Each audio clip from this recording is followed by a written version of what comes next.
Hola, en este video realizamos las páginas 70 y 71 de nuestro libro de español sexto grado. En estas páginas vamos a revisar el tema los recursos descriptivos en los relatos. Un recurso que se emplea para darle vida a la descripción es el discurso metafórico. Se emplean símiles y metáforas entre otras figuras. La metáfora es una figura literaria en la que se atribuyen características propias de una cosa a otra sin mencionarla explícitamente. La forma más simple de elaborar metáforas es a partir de la comparación. Revisa los siguientes ejemplos. Sin metáfora.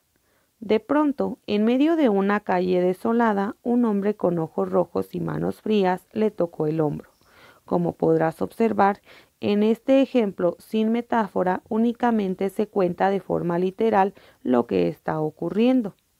Ahora veamos cómo se escucha ese mismo ejemplo con símil.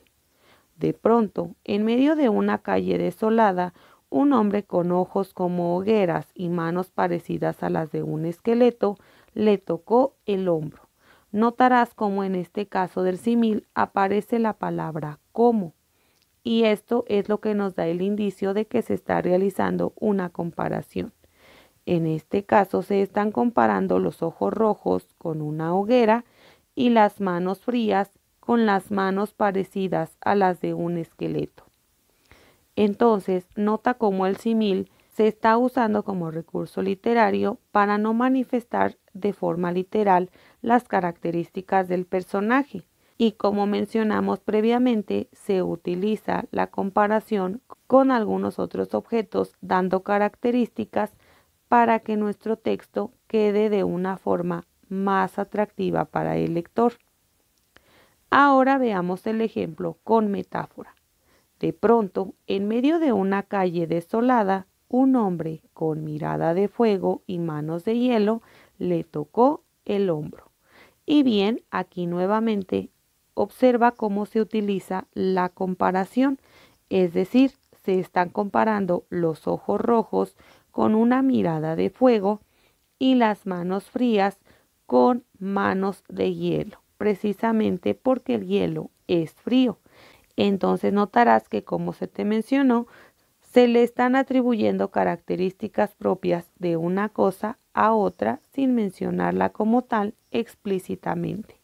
Recuerda, en este caso, ojos rojos es la característica y se está comparando con la mirada de fuego y las manos frías con la frase manos de hielo.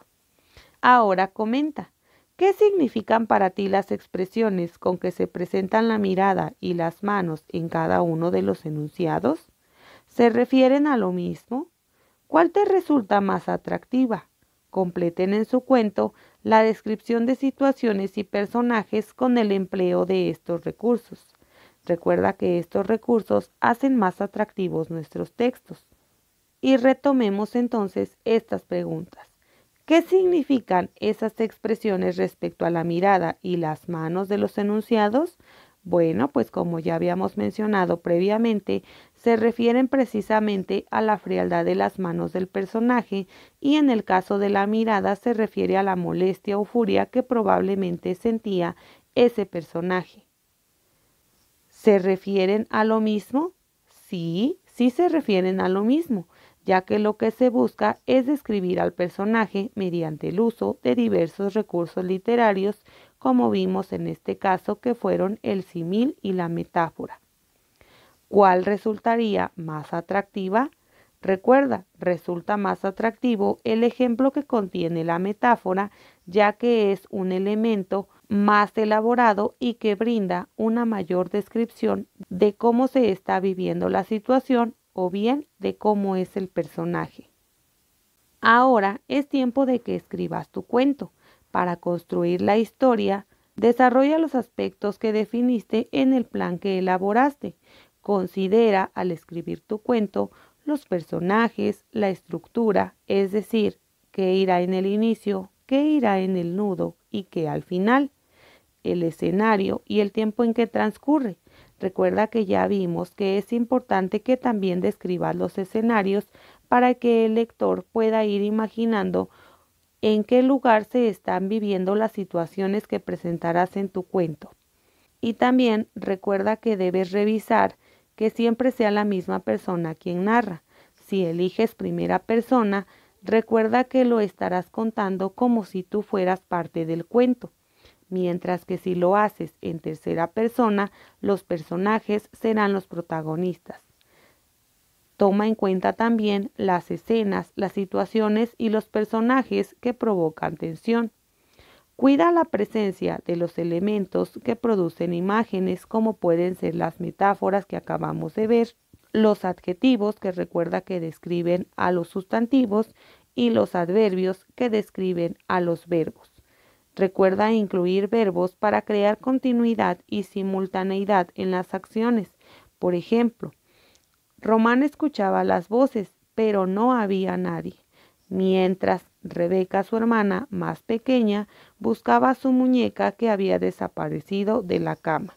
Nota cómo se está utilizando la palabra mientras para describir precisamente acciones simultáneas, es decir, acciones que están ocurriendo al mismo tiempo, como en este ejemplo, en el cual Román escuchaba las voces al mismo tiempo que su hermana buscaba su muñeca. Recuerda que este tipo de recursos te ayudan a hacer más atractivo tu cuento y favorece tu habilidad para producir textos. Recuerda también que tu cuento se deberá basar en la planeación que previamente hicimos. Si no has revisado ese video, te invito a que lo revises para que puedas planear todos los elementos que utilizarás en tu cuento y de esta forma te sea más sencillo el escribirlo.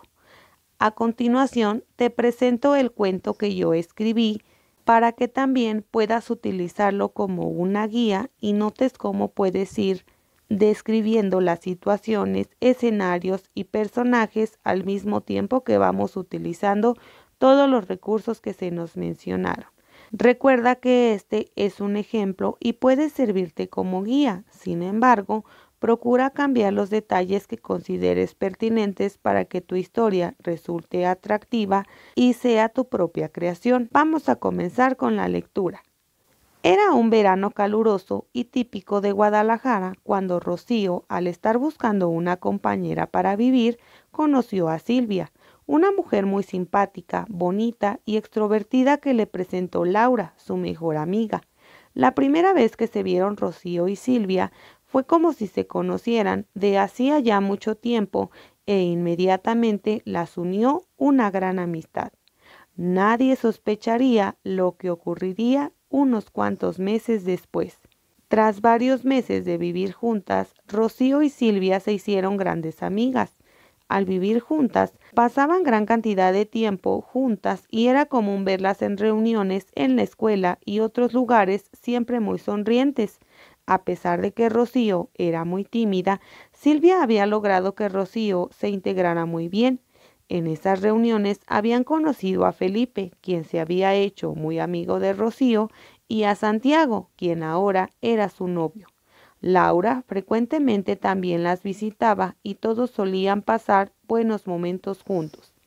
Al salir del edificio donde trabajaba Rocío, debía pasar por una calle oscura y solitaria en la que prácticamente puede oírse cualquier ruido debido al gran silencio que hay. Las fachadas de las casas lucen descuidadas y dejan ver el abandono en el que se encuentran. Rocío caminaba rápidamente, sintiendo mucho miedo como cada noche.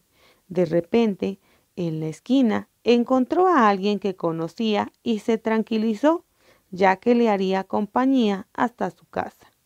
Al menos eso pensaba, cuando un dolor agudo e inexplicable la invadió repentinamente. Un día lluvioso de abril, un hombre que caminaba en medio del bosque sintió terror al ver que de una pequeña montaña de hojas sobresalía una mano cubierta de tierra e insectos. Sin duda, llevaba ahí al menos 3 días. El olor era insoportable y la descomposición del cuerpo era evidente.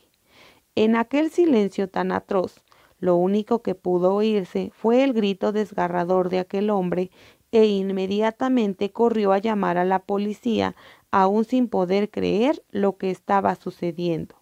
Benito tenía ya 10 años trabajando como detective.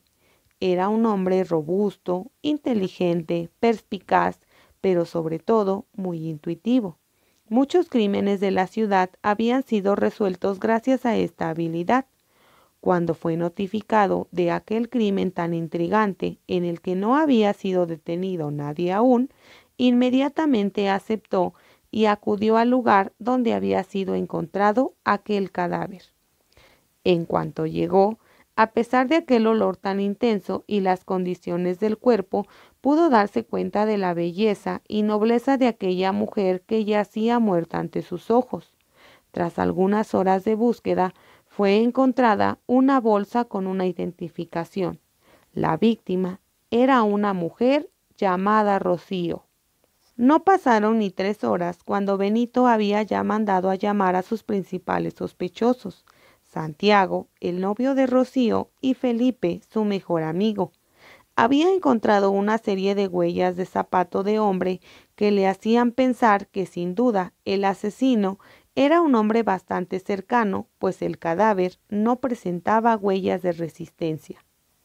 Eran las 11 de la noche cuando en aquella oficina de policía se encontraban Felipe y Santiago discutiendo acaloradamente frente a Benito, reclamándose uno al otro el no haber podido salvar a Rocío de su trágico destino y negando por supuesto su participación en el crimen. Santiago culpaba a Felipe de haber estado enamorado de su novia y acosarla, mientras que Felipe acusaba a Santiago de ser demasiado celoso y que dichos celos lo habían llevado a cometer tan cruel crimen.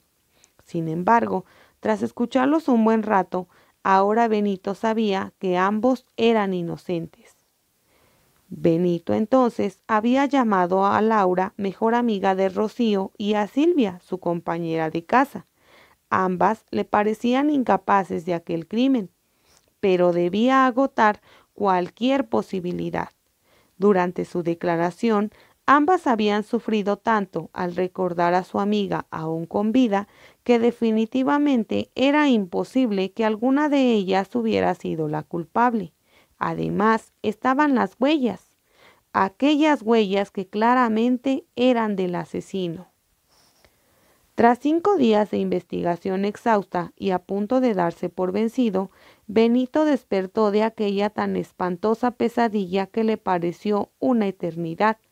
Se levantó seguro de lo que tenía que hacer, tomó su carro y comenzó a seguir el camino que le había señalado la mujer de la pesadilla que había tenido. Nunca se hubiera imaginado estar siguiendo la pista que le había dado aquel fantasma terrible de sus pesadillas, pero sabía que era lo único que le quedaba y recordaba las palabras de su abuela: jamás negar lo que los del otro mundo le dijeran. Aquella cabaña estaba ubicada en un paraje poco accesible para quien no conociera la zona. Definitivamente, la mujer de su pesadilla no le había mentido y tenía que descubrir lo que allí se escondía. Tremenda sorpresa se llevó al entrar a aquella cabaña. Sus ojos no lo podían creer. El asesino no era un hombre. Aquella ropa de mujer y el disfraz cubierto de sangre lo confirmaba.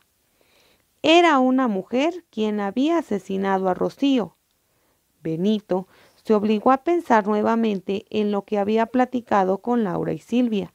Por más que le daba vueltas, Silvia parecía tan tierna y noble. Recordó cuánto le gustaba a Laura ir al bosque con Rocío. Recordó también a Laura contándole sobre su habilidad para disfrazarse y cuánto le divertía esto a Rocío. No había duda. La asesina debía ser Laura y por aquella puerta en algunas horas podría atraparla como se lo había anticipado aquella mujer tan horrible de su pesadilla. Benito entonces se decidió a esperar. Tomó una silla, se sentó en un rincón oscuro y tétrico, repitiendo en su mente las palabras de Rocío en su pesadilla. Esta tarde debes esperar tu destino. Descubrirás quién me ha matado, pero ese será tu fin. De pronto, la puerta crujió, se abrió y dejó ver la silueta de la asesina. Un poco deslumbrado por los rayos del sol entrantes, Benito sacó su arma y apuntó a aquella mujer. Pero fue más rápida aquella bala que dio exactamente en su corazón. Un calor inmenso recorrió su cuerpo. La mujer de la pesadilla había dicho la verdad. Era su fin. Lo único que le había causado un poco de alivio ante tal dolor había sido descubrir el rostro de la infame asesina. Alguien que jamás hubiera imaginado. Alguien que le parecía imposible de cometer tal acto. Fin.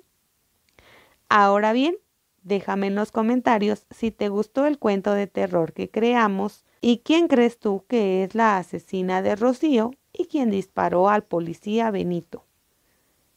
Recuerda que este cuento puede servirte como guía para que tú escribas el tuyo. Puedes tomarlo como referencia y cambiar los detalles, así como también es recomendable que tú lo realices con base en la planeación que hicimos previamente en videos anteriores. Espero que este video te haya sido de ayuda. Recuerda suscribirte y activar las notificaciones para que YouTube te avise cuando suba un nuevo video. Hasta la próxima.